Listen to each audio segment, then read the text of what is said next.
তোমাক এটা বহুপদ দিয়া হৈছে x plus 3 এই বহুপদটোক আন এটা বহুপদ x minus 3 হৈতে পূৰণ কৰিব লাগে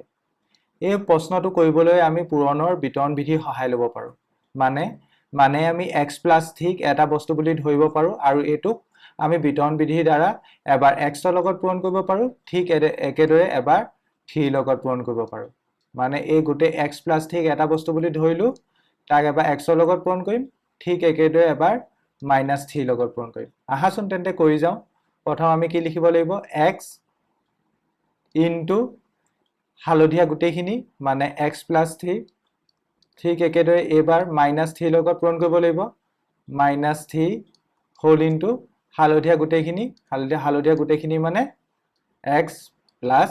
3 এতিয়া কি কৰিব পাৰি এতিয়া আকৌ পূৰণত বিতৰণ বিধি লগাব লাগিব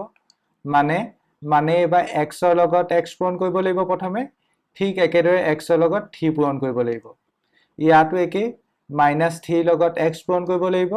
একেদৰে -3 লগত 3 পূৰণ কৰিব লাগিব আহাচোন কৰো যদিহে তুমি x ৰ লগত x পূৰণ কৰা তেন্তে x স্কয়াৰ পাবা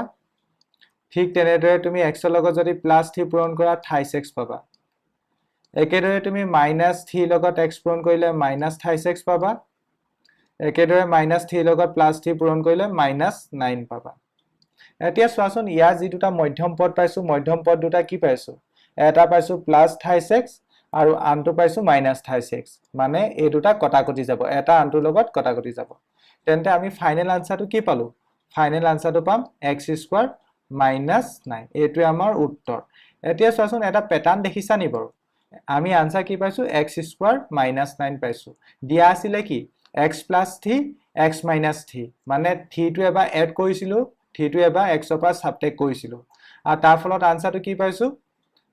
x into x মানে x স্কয়াৰ পাইছো ঠিক একেদৰে +3 into -3 মানে -9 পাইছো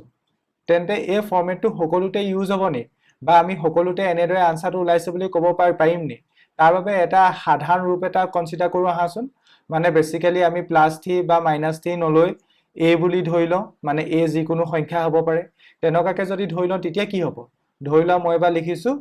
x plus a whole into x minus a ইয়াত যিটো মই a ইউজ কৰিছো সেই ইউজটো যিকোনো সংখ্যা হ'ব পাৰে হেতু 3 হ'ব বুলি কোনো কথা নাই হেতু মেবি 1 হ'ব পাৰে 2 হ'ব পাৰে 3 হ'ব পাৰে 4 হ'ব পাৰে যিকোনো সংখ্যা হ'ব পাৰে তেন্তে ইয়াত কি কৰিব লাগিব হেতুৱে বিতৰণ বিধি কনসেপ্টটো ইউজ কৰিব লাগিব মানে x plus a এটা বস্তু বুলি ধৰি লৈ এবাৰ তাক এবাৰ x ৰ লগত পূৰণ কৰিব লাগিব আৰু এবাৰ সেই গুটে বস্তুটোক -a লগত পূৰণ কৰিব লাগিব তেন্তে আহাচোন কৰো প্ৰথমে কি কৰিম x into গুটে হালধীয়াখিনি মানে কি x plus a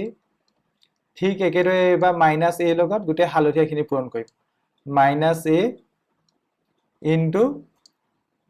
হালধীয়াখিনি মানে x plus a তেন্তে ইয়াত আকৌ বিতৰণ বিধি লগাব লাগিব আকৌ যদি মই ইয়াত বিতৰণ বিধি লগাও এবাৰ x ৰ লগত x পূৰণ কৰিব লাগিব প্ৰথমে ঠিক একেদৰে এবাৰ দ্বিতীয়বাৰ x ৰ লগত a পূৰণ কৰিব লাগিব ঠিক ইটুত কি কৰিব লাগিব ইটুত আমি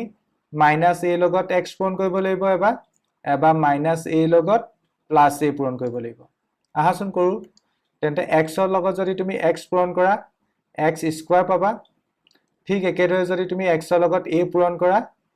x এ পাবা বেসিক্যালি তাকে তুমি ax হিচাপেও লিখিব পাৰিবা আকৌ দ্বিতীয়টো চোৱাচোন -a লগত যদি তুমি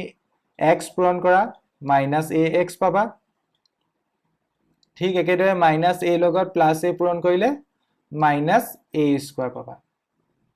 এতিয়া চোৱাচোন ইয়া মধ্যম পদ দুটা চোৱা এটা পাইছো কি পাইছো এটা পাইছো +ax আনটো পাইছো -ax তেন্তে এটা আনটো লগত কটাকটি যাব তেন্তে আমি ফাইনাল উত্তৰটো কি পালো ফাইনাল উত্তৰটো পালো x স্কয়াৰ